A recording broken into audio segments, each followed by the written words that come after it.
this point in time, I'm saying I made a lot of mistakes, but it was that realization, coaching. A lot of people said to me, I think when you went into business, you should have just gone into coaching as a coach in the first place, because that's what we know you for. So that's kind of it really. The transition from, I was given the opportunity to take voluntary, I set up business, made a lot of big mistakes, and then ended up where, landing in executive coaching, and obviously I do a little bit of life coaching as well. Welcome to Career Coaching Secrets, the podcast where we talk with successful career coaches on how they built their success and the hard lessons they learned along the way. My name is Davis Wynn, and I'm the founder of Purple Circle, where we help career coaches scale their business to $100,000 years, $100,000 months, and even $100,000 weeks.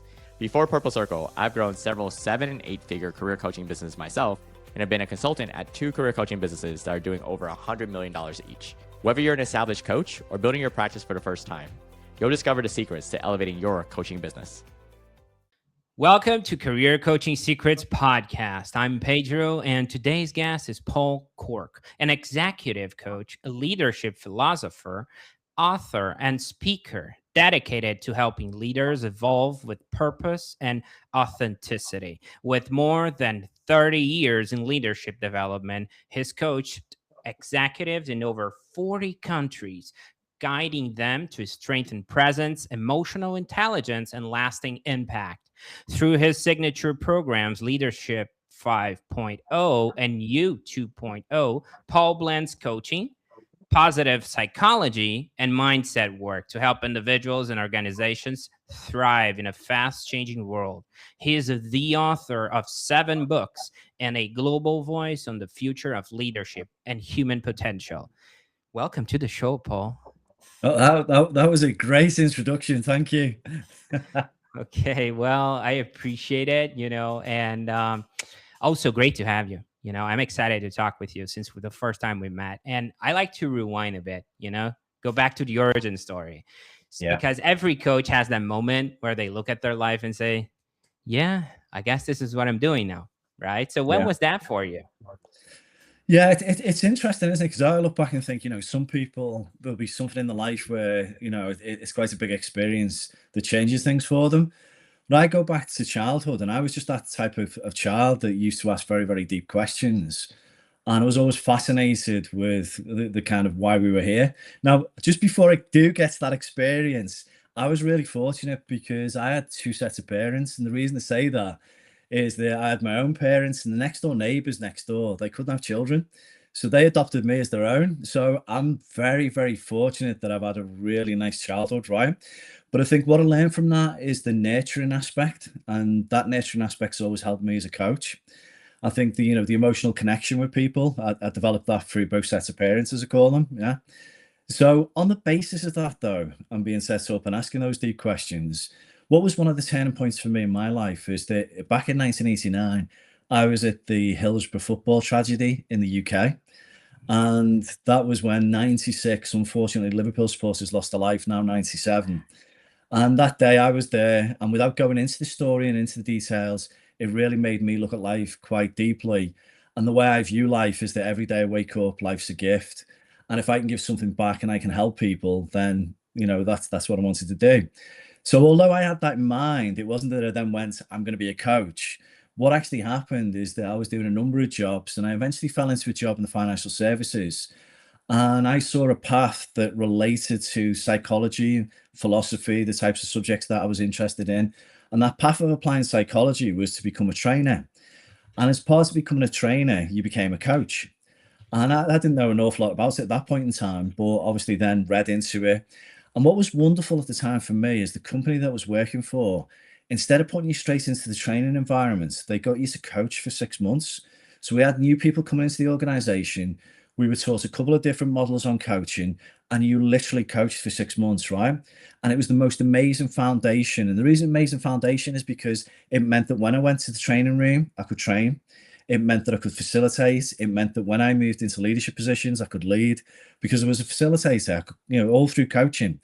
So that was quite profound for me. And obviously at the time, I learned a few different models, and I was in my early 20s. So, I've been coaching ever since, and I've been coaching leaders across organizations, and now more, as my own business from an executive coaching perspective, and also from a life coaching perspective. which is a bit of a pet project, which we'll come back to. But I've just found that coaching, the coaching models, the coaching philosophy, the coaching ethos, you can adapt and apply to every aspect of your life. Even with your relationships at home, your children, and it's really done me. It's really done me well. So, and obviously, it applies the psychology and philosophy aspects that I was really interested in when I was younger. I can see three pillars here. Correct me here if I'm wrong. When we're talking about the childhood aspect, we're talking Yeah, about the trauma that actually put things in perspective, right? yeah, yeah, And also we're talking about something very, in my perspective, kind of revolutionary, which is like someone back in the day thinking about coaching the financial sector in the UK, which I don't see happen very often, especially back in the day, right? This is yeah, not something that I'm used to listen about, and people talk about. So that's very interesting. I appreciate you yeah, sharing that. So I want to understand is, when did it shift? Because I know you were in the financial sector, and then yeah, some time later you moved into your own business, right? yeah, So I want to understand, when did it shift from I'm helping people to yeah. I'm building real business around this, Yeah, absolutely. So for me, I was in the financial services for 25 years, and I used to have roles like head of leadership development. They're very much focused. There'd always be some coaching aspect to it, and more so towards the end. It was the executive level. It was senior working with senior leaders, and you go coaching from that perspective, applying different coaching models, different insights, different assessment methods. So at some stage, you do say to yourself, I've been questioning for a while because I'd written up and published a couple of books. And on the basis of those books, they were kind of setting me up for business anyway. And what I realized is the one thing you don't want to do is just jump straight into business. You need to do a little bit of work behind the scenes to get yourself positioned, to get yourself ready. And actually, at first, I didn't become a coaching business. So I was fortunate that I was offered voluntary redundancy with the company that I was working with. And I positioned myself more as a consultant and a speaker to start with. And this was obviously before lockdown and the world changed, so everything was face to face, speaking on a stage and all that good stuff. And actually, most of my business to start with was less about coaching; it was more about speaking. And I thought this is going really well. I might become an international speaker. I was traveling and so forth. I'm what happened though is it fell off a cliff when I got to the pandemic. So Mhm. my business, literally that had set up, literally dropped off a cliff, and I had to pivot.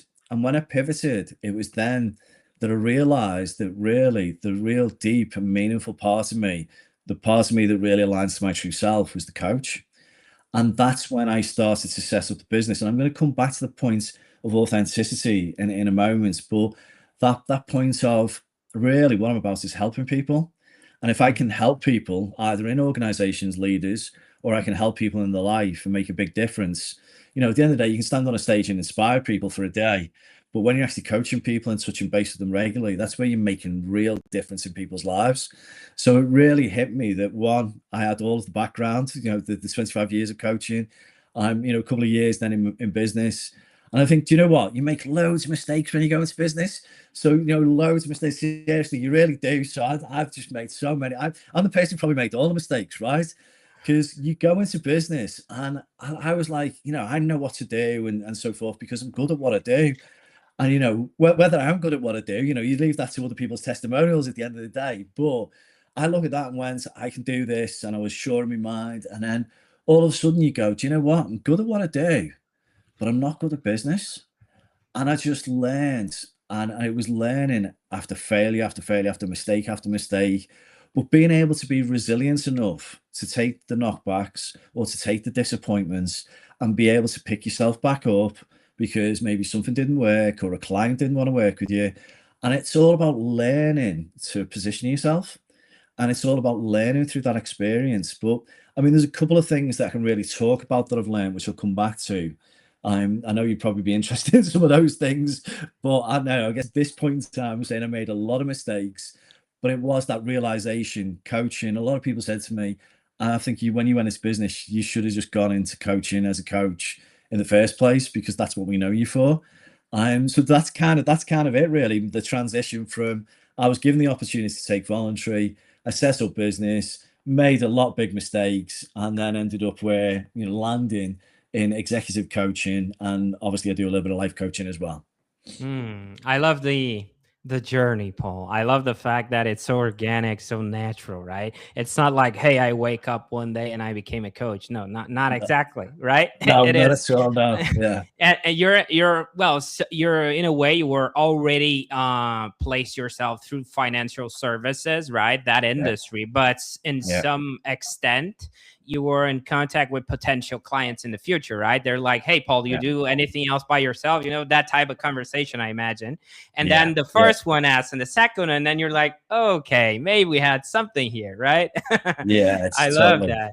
Yeah. yeah, And just so I can understand, you know, after you got rolling, who are the people that kept showing up? You know, after you got the speaking gigs yeah, done and you're like yeah. moving to coaching, I want to understand the ones you realized, okay, this is the people that I work best with, you know? Yeah, yeah, and it's really interesting, isn't it? Because after making quite a lot of mistakes and then starting to reposition myself and pivot more as a coach and realizing, look, I'm a leadership development expert, so that's where my forte lies. So I should be coaching leadership in leaders in organizations. But one of the other big mistakes that I made at the time is that I did a lot of stuff that wasn't quite me. So I was like turning up at networking events. I was turning up doing vlogging on social media. Vlogging wasn't me, by the way. It just wasn't. And I was doing a lot of things that weren't quite me, right? Hmm. And I wasn't really attracting the type of client that I wanted at the time. And we had a conversation at home. It's the conversation you sit down with your wife and you go, and she said, "You're not quite yourself." And I explained why. And then we had this conversation around, you're introvert. I'm an introvert by nature, right? So I become an extroverted introvert in the public space, right? But deep down, I'm an introvert. So when I'm trying to do things that, do not match who I am, then actually that leads to some kind of happiness gap, and it makes you unhappy to me because you're not being your authentic self, right? And it's something I've wrote about as well. And I look at it, and it's through experience, by the way, but I look at it and I go, it wasn't until I started fully aligning to who I was. And part of that was I'm not the sales type of person. I need somebody else to sell for me. I need somebody else to do the leads for me. I need people who are brilliant at what they do to help me because I'm good at what I do, but you need people around you to be all the AI now, right, that we've got, which I'm tapping into, to be able to do some of that stuff for you, right? And then what I found is that I had a number of relationships from when I was working in the financial services with a couple of very big leadership consultancies. One's SHL, another is 1080. And I do quite a bit of work. So with them as an associate, they will find me coaching clients that I will be doing some of their leadership assessment tools and providing feedback on the back of that. So what's nice with that, it's not me going having to go out and sell myself all of the time. I have a chunk of work there, and then I attract clients through either my network or then through what is still, a little bit of social media, being on the right platforms, because there's certain platforms I use. And what I've been able to do is attract the right type of clients from an executive coaching perspective. And also, as I said, I've got a little bit of a pet project, which is the life coaching. And it's I take on so many people from a life coaching perspective, and the big reason behind that is just to help people who really need it. I think if you can really make a difference in someone's life. I've had a couple of people say to me, "If it wasn't for you, I wouldn't be here." And you go, "That's how much value you can really add." But at this point in time, from a business model perspective, the executive coaching obviously pays a lot more than life coaching does. I love That's in that. monetary terms. Right. I love the passion project. It energizes ourselves, right? It's so cool Yeah. to see someone that is as passionate as you just talking and mentioning about it. And okay, I mean, that's the coaching side. Now, let's talk about the part nobody escapes, Paul. Yeah. Marketing, right? And That's you it. kind of Yeah. browse through it. So, Yeah. how do people usually find you? Yeah, so for me, at this point in time, I've started to invest in AI. So it's one of the things that I am doing. And the great thing with the AI model that I'm using currently is that, well, from an executive coaching perspective, that reaches out to the type of senior people in organizations like the HR directors, the CPOs. So from that perspective, the lead generation is done through AI currently. I'm, reaching out to organizations. I think the networking, and when I say networking, it's not always about going to networking events or networking per se like that. It can just be your own network. 'Cause I tend to get more business through my own network that comes to me. And then obviously, you've got the setup of the websites there, but the website's secondary, so that type of stuff. But and then on a couple of platforms. So I've used one in the US called Numi. I use Life Coaching Directory in the UK. So there's different platforms that I'm on as well that then will attract certain clients to me as well.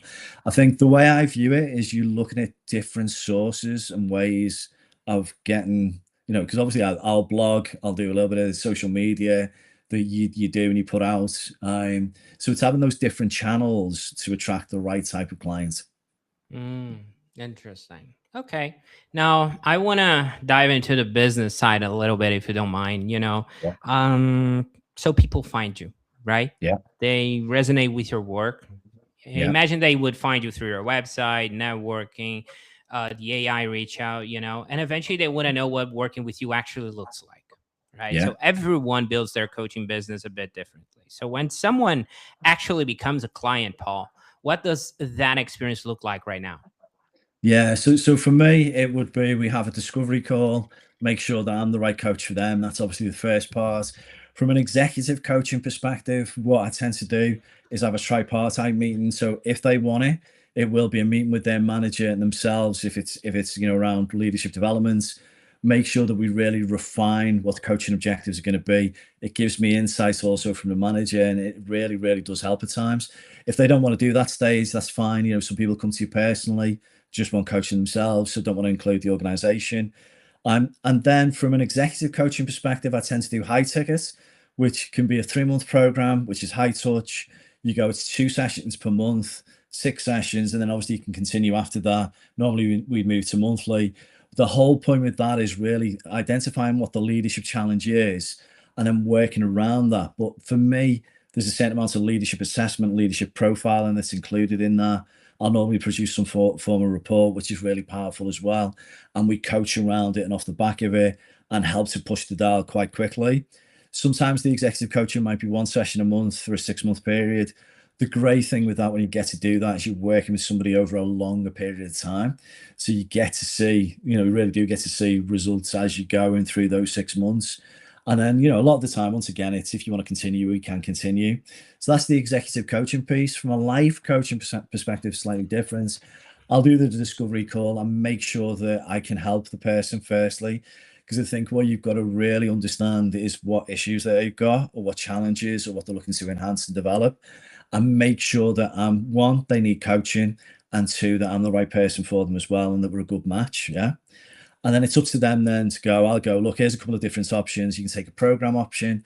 I don't mind. We'll go ad hoc if you want, and you can test it out and try it, and let's see where we get to. I'm happy with that approach as well, because really what I want to do is just help them at the end of the day.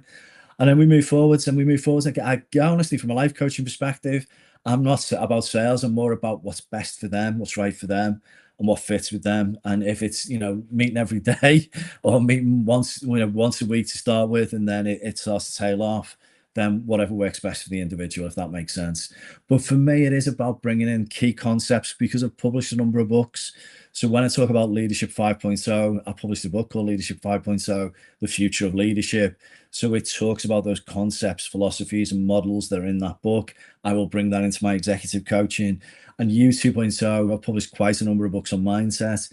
So I talk about something called the mindset equation.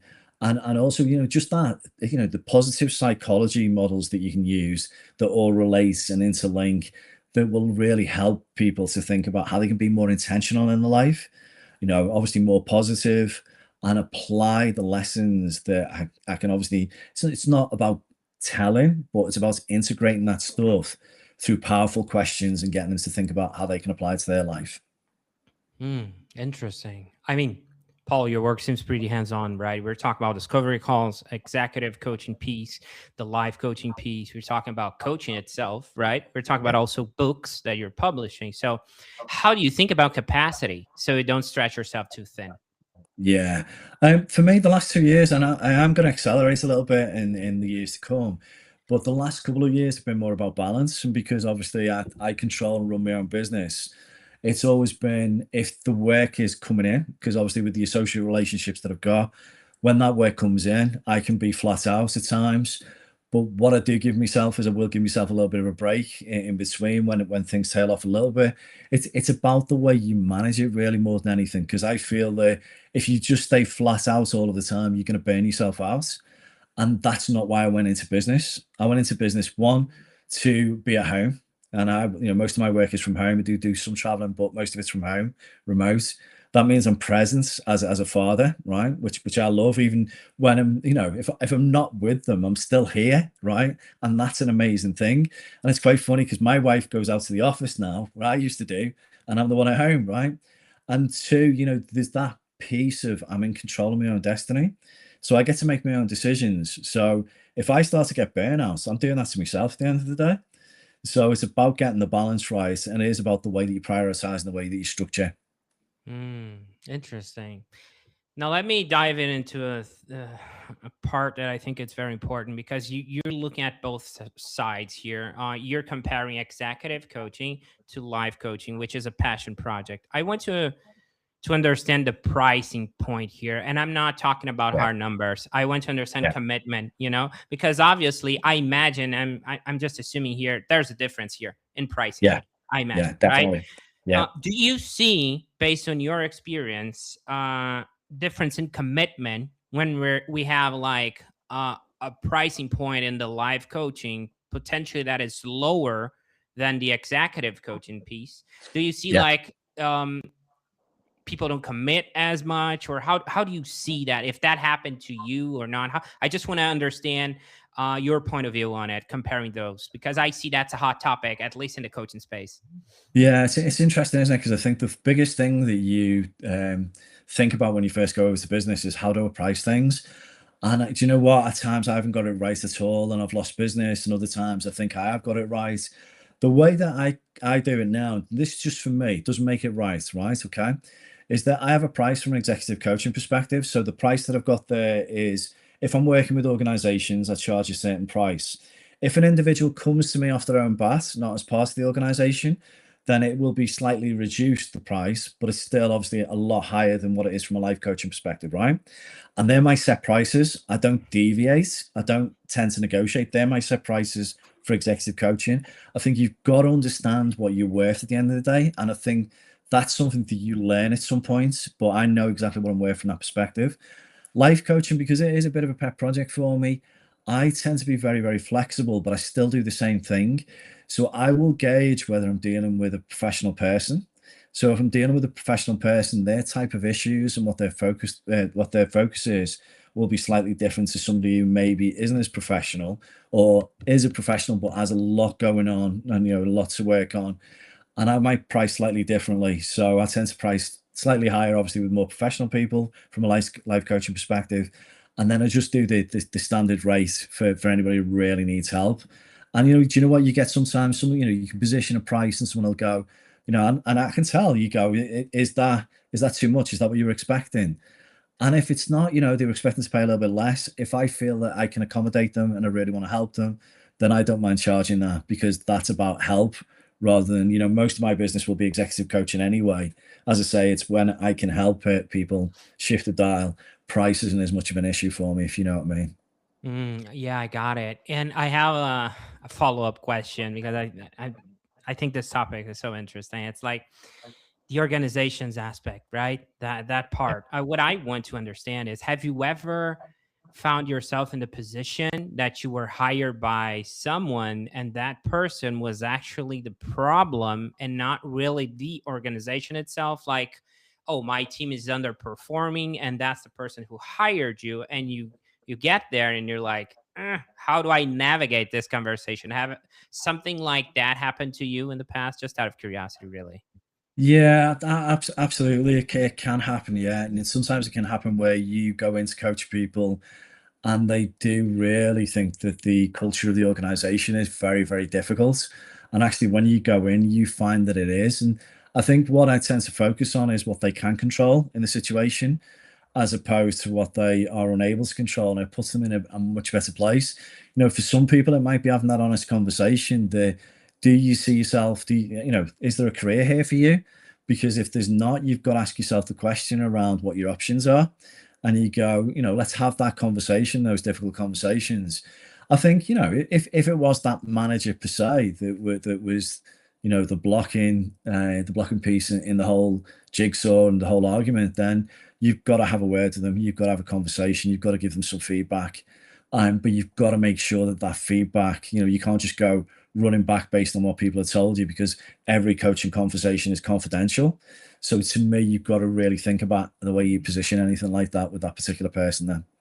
I appreciate you for entertaining me and the audience with that answer. I love that. Now, I'm curious where you're taking all of this, looking ahead, Paul. Where do you see the business going? Are you thinking about scaling, hiring? Is there a next step you're excited about?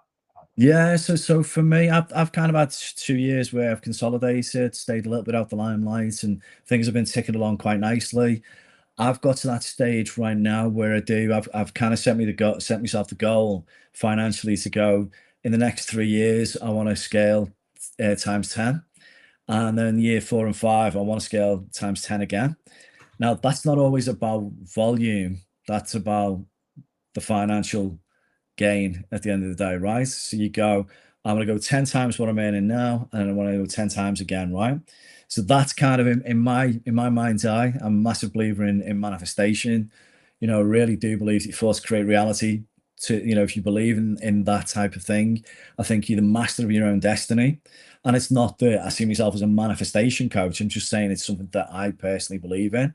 So, from that perspective, belief is massive when you start to think about scaling.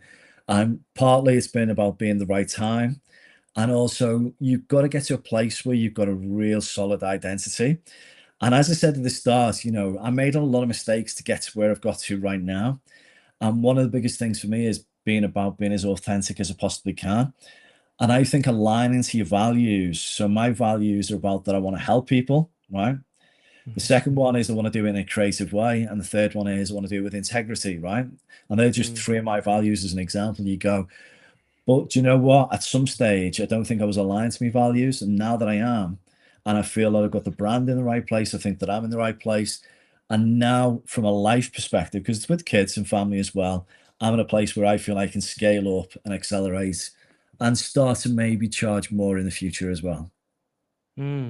Interesting. I think that's very aligned with what you told me earlier about the balance aspect to it. It is, of course, the intent is to scale, but there is a fine line between that. You need to really reach out to that balance of quality over quantity. So yes, that makes perfect sense, especially if we align that with your values, right? So yeah, definitely. Of course, whenever we're aiming towards the next chapter, Paul, there's always something we're refining in the present, right? So what are you currently trying to improve or tighten up in your business right now?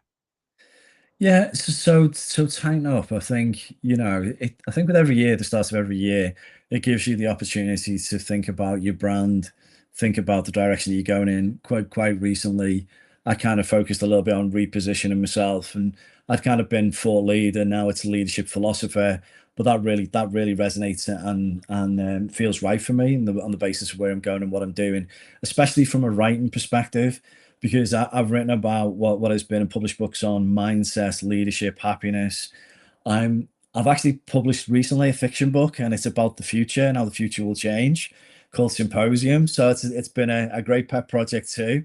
But within that book, it's kind of a vision of the future, and I'm going to write a second one in the series, and it's going to introduce political ideology. So that's where the philosophy comes in a little bit.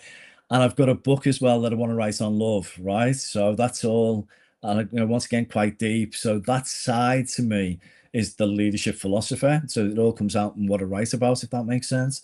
So there's that aspect of me moving forwards as an author. There's the aspect of me as a coach, being an executive coach, being a recognized executive coach in the world. I'd like to be the number one in the world at some stage if I can. And it's not about being the best. It's, if I could, you go set a goal and let's go for it. And maybe I can get recognized for it. You keep going. The other bit for me, obviously, leadership philosophy, I've mentioned that. And then speaking, I would like to do a bit more speaking. So I've been doing a lot more coaching. So I would like to start to get back into the speaking realm. So on the basis of doing all of that, it's not just about the coaching, the way I'm going to accelerate.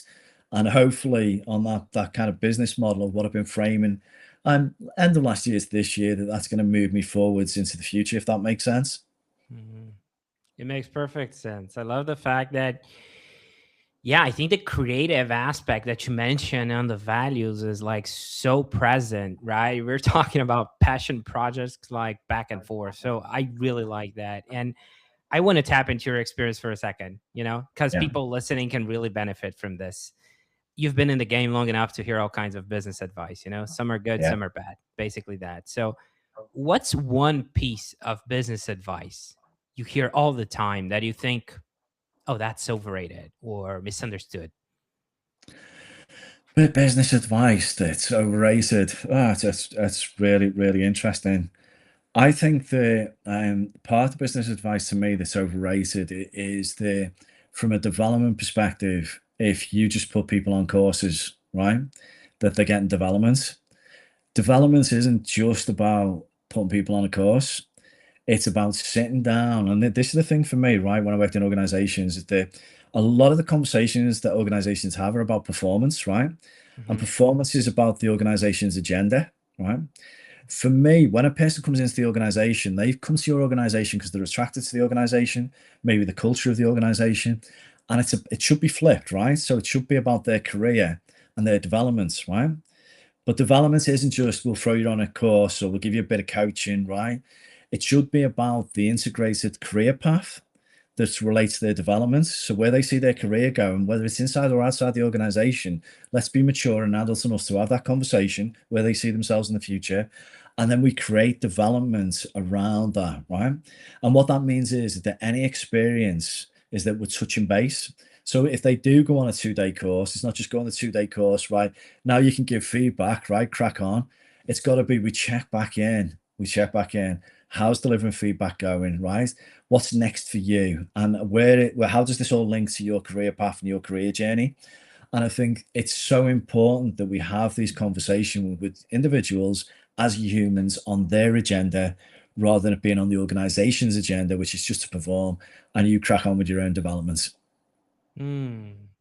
I love that. I love how you flip the agenda. I love the fact that when you think about it, it is simple, but people just don't do it. It's not as easy to put in practice. It's like always a KPIs and all of that. And I know that's important, but flipping the agenda makes people happy, and people happy. They will produce more. That makes sense. I mean, Yeah, 100%. yeah.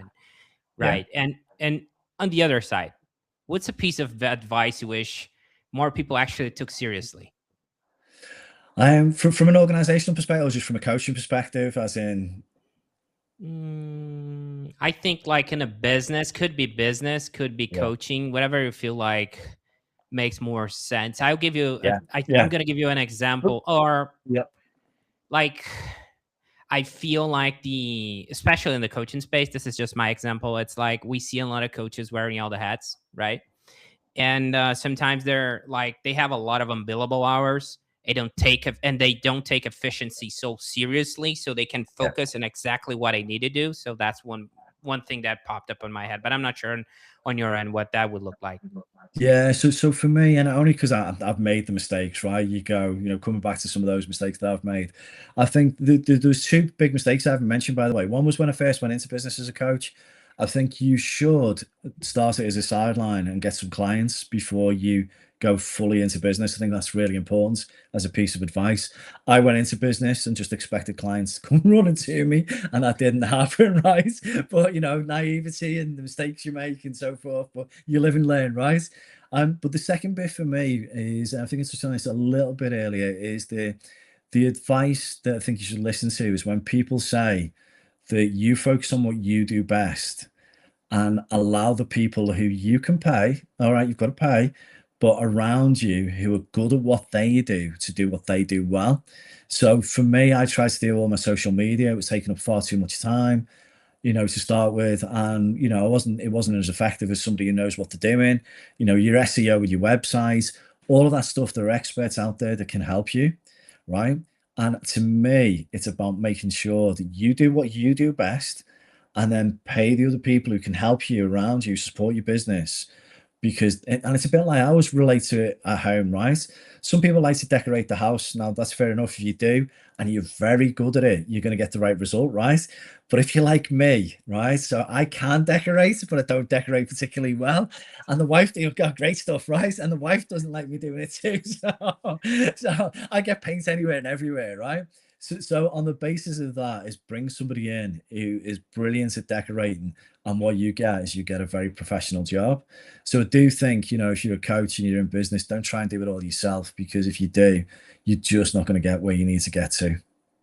Oh, oh my God, that looks just like me, Paul. I've tried some projects here that didn't land properly at this home, and Yeah, I'm like, okay, that was a mistake, right? So I think yeah, it's so easy to resonate with. I love that. That's beautiful. And Paul, if someone listening wants to connect with you or follow your work, where can yeah. people find you and connect with you? Yeah, so I mean, my website, so www.paulcorkeinternational, it's Cork with an E. I'm, .com. They can pick up with me there. You'll find me on LinkedIn, so you can also pick up with me there as well. All of my details are, if you just put my name, fortunately with my name, Paul Corke, Cork with an E.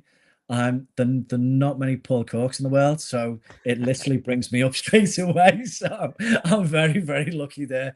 And it's funny because I'll say to people, when people say, what's your name? You go to the doctors, you go to the dentist, and I go, it's Paul Corke, and I go Corke, Cork E, right? People know me as Corky.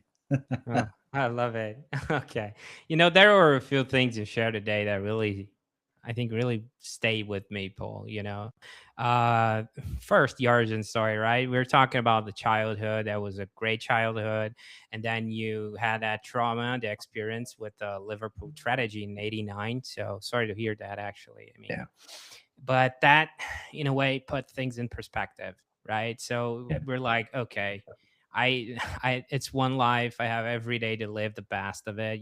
There's not much else to do instead of that. And then you move to financial services and you have that experience with coaching. You're exposed to it and you love it. So yeah, I really like that piece, because that we're talking about such an organic journey, right? yeah, yeah, And how we don't wake up a day and it's like a magic happens and oh, now I'm a coach, now it's something changed. Now it really is a day by day thing. I really like yeah, that.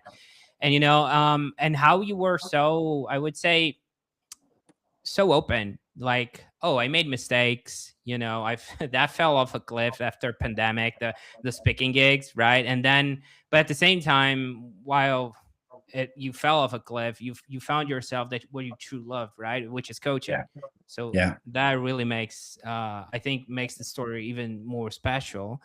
I would point out the fact that you're a closeted introvert, right? I mean, yeah, whenever we're suppressing our true selves, that is so tiring, right? It's so yeah, exhausting.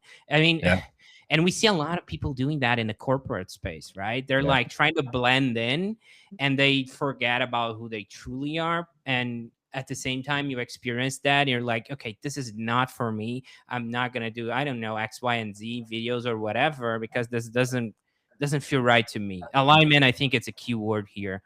I love the fact that your scaling is tied to your values, yeah, and just to finalize, I mean, how you tie your job to passion projects overall, you're like, oh, I love coaching, so yeah, I'm gonna do live coaching also. That's a pet project you called. You like to write about coaching. You got fiction books going on. So I really like that. It's like you see potential in what you're doing, and you always tie to something that you love. So I would yeah. commend you on that. That's really cool. And Paul, I appreciate what you do, and I appreciate you being here and sharing so openly today. Great It stuff. was great having you on. Brilliant. And really great to be invited. So many thanks. That's it for this episode of Career Coaching Secrets. If you enjoyed this conversation, you can subscribe on YouTube, Spotify, Apple Podcasts, or wherever you're listening to this episode to catch future episodes. This podcast was brought to you by Purple Circle, where we help career coaches scale their business to $100,000 years, $100,000 months, or even $100,000 weeks, all without burning out and making sure that you're making the impact and having the life that you want. To learn more about our community and how we can help you, visit joinpurplecircle.com.